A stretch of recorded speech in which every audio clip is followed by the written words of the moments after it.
Jalan aman buat dosen kalau udah berurusan sama naik jabatan udah nggak ada lagi. Kok bisa? Ya, jawabannya bisa. Mungkin buat rekan dosen yang udah menonton video part sebelumnya tahu soal SLR dihapus dari syarat khusus kenaikan jabatan. Buat yang belum, habis ini bisa dicek di video di pojok kiri atas. Terus, apa faktor terbesar ini dihapus? Emang masih ada jalan aman lain buat naik jabatan tanpa SLR? Menarik nih kita bahas. Faktor terbesarnya hilangnya SLR. Nah, kalau kita tarik lagi nih ke akar masalahnya, hilangnya posisi Systematic Literature Review atau SLR sebagai syarat khusus sebenarnya bukan karena metode ini nggak ilmiah rekan dosen. Justru sebaliknya, SLR tetap diakui sebagai karya akademik yang kuat, tapi dalam konteks kenaikan jabatan ada satu hal yang dianggap kurang ternyata, yaitu kontribusi empiris langsung. Dalam Permendiktismentek nomor 52 tahun 2025, khususnya di pasal 52, arah kebijakan mulai digeser. Sistem penilaian nggak lagi cuma dilihat dari kedalaman analisis literatur, tapi juga dari kemampuan menghasilkan data primer yang berdampak langsung. Lah, kenapa ini jadi penting? Jadi, karena SLR itu pada dasarnya mengolah data sekunder, literatur yang udah ada, nggak ngehasilin data baru dari lapangan dan lebih kuat disintesis, bukan dieksplorasi empirisnya. Nah, sementara dalam kebijakan terbaru yang diperkuat di Kemendiktismentek nomor 39/2026, syarat khusus secara eksplisit diarahkan ke penelitian berbasis data primer yang di dalamnya ada unsur survei, eksperimen, dan observasi langsung. Artinya apa? Ya, artinya negara sekarang kita itu pengen ngedorong rekan dosen buat nggak cuma ngebaca dan menganalisis aja, tapi juga turun langsung buat ngehasilin temuan baru. Dampaknya juga terbilang cukup besar, terlebih buat bidang sosial humaniora, yaitu yang pertama ada justru jadi lebih terbuka peluangnya. Yang kedua nggak harus lab based kayak sains eksakta. Lalu ada bisa gunain konteks lokal sebagai sumber data. Dan satu hal penting nih yang sering disalahpahami. SLR nggak dihapus sebagai karya ilmiah. Cuma nggak dihitung aja sebagai syarat khusus mulai tahun ini. Jadi SLR masih bernilai. Strategi ulang tanpa SLR. Dari review ke real evidence. Di titik ini, pasti bakal banyak yang bingung dan bertanya-tanya nih rekan dosen. Terus gimana kita menyesuaikan strateginya? Karena kalau kita tetap bertahan dengan pola lama, resikonya jelas ya. Kita produktif, tapi nggak relevan dengan sistem baru.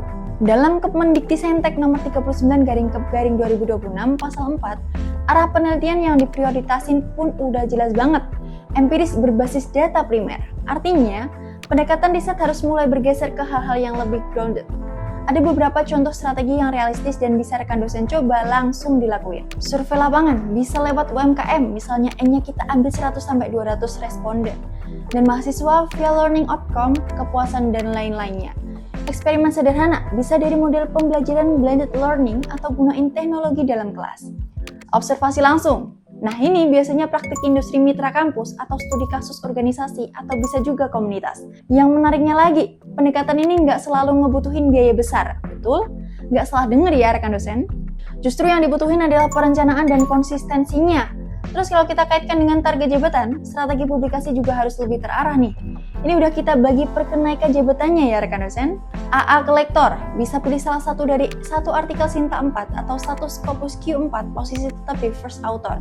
Lektor ke lektor kepala, bisa pilih salah satu dari satu Scopus Q3 atau satu Sinta 2, posisi first author plus corresponding author. Lalu ada lektor kepala ke guru besar, wajib punya satu Scopus Q2 dan satu Scopus Q3 atau Sinta 1, posisi first author plus corresponding author. Catatan penting yang sering jadi game changer di bagian ini adalah semua ini harus berbasis penelitian empiris dan bukan SLR atau meta-analis. Artinya, strategi ke depan bukan lagi nulis sebanyak mungkin, tapi menulis dengan desain penelitian yang tepat sejak awal. Ngomong-ngomong soal karir dosen, ternyata yang bikin capek itu bukan ngajarnya, ya nggak rekan dosen? Tapi administrasi dan kewajiban karirnya ya. Kita harus paham RPS, ngurus PKD, ngerti sistem sister, nyusun roadmap penelitian, sampai mikirin target publikasi ke jurnal Scopus atau Sinta. Dan jujur, banyak dari kita belajar itu semua sendiri, trial dan error. Nah, kalau rekan dosen ngerasa di posisi itu, coba deh cek e-course karir dosen dari duniadosen.com. Di sana, ada kumpulan e-course khusus pengembangan karir dosen, mulai dari cara menyusun RPS HRS yang rapi, memahami akun sister biar nggak bingung saat pelaporan, bikin roadmap penelitian jangka panjang, sampai strategi supaya risetmu bisa tembus publikasi bereputasi. Belajarnya fleksibel, bisa diakses kapan aja, dan materinya memang dibuat khusus untuk realita dosen di Indonesia dan ada sertifikat 10 JP sebagai bukti pelatihannya. Semua solusi memahami karir dosen ada di e-course Karir Dosen. Akses linknya di sini, atau cek di deskripsi video ini ya. Siapa tahu ini bisa bantu kamu naik level lebih cepat sebagai dosen. Nasib dosen yang sudah punya SLR hilang atau masih bisa dimanfaatkan? Nah ini bagian yang sering bikin overthinking. Kalau aku udah punya SLR nih, berarti sia-sia dong? Jawabannya enggak ya rekan dosen. Karena dalam Permendikbudristek nomor 52 tahun 2025 di lampiran kedua, yang udah terbit sebelum 2026 tetap diakui sebagai angka kredit penelitian. Artinya, SLR Scopus Q3 atau Sinta 2 tetap punya nilai, misalnya kurang lebih 250 AK. Tetap bisa dihitung dalam total kumulatif AK dan nggak hangus. Tapi yang perlu digarisbawahi itu, nggak bisa digunakan sebagai syarat khusus di POS 2026. Jadi, posisinya berubah dari syarat khusus jadi pendukung AK total. Terus, gimana strategi yang bisa dilakuin? Oke, kita udah bagi jadi 3 opsi yang bisa rekan dosen tuh sesuaikan lagi dan ini bersifat sharing. Kalau kurang tepat bisa dibantu konfirmasi lewat kolom komentar ya. Opsi pertama, kombinasi SLR dan empiris. Paling realistis nih. Bisa dalam bentuk SLR Q3 nilai 250 AK tambah satu riset empiris Q3 nilainya 250 AK. Totalnya jadi 500 AK dan ini termasuk proporsi aman. Opsi 2, jalur AK prestasi. Ini mengacu ke Kepmendikbudristek nomor 39/Kep/2026 pasal 19, yaitu bisa lewat hibah nasional, paten, dan juga bisa dari buku berbasis riset empiris ber-ISBN. Ini bisa jadi pengganti syarat khusus dalam kondisi tertentu. Opsi 3, grandfather clause. Bagian ini kalau pengajuan udah dilakuin sebelum 2026, maka SLR masih bisa dianggap sebagai syarat khususnya. Kita tarik kesimpulan besarnya, perubahan ini sebenarnya sedang mengirim satu pesan yang jelas banget.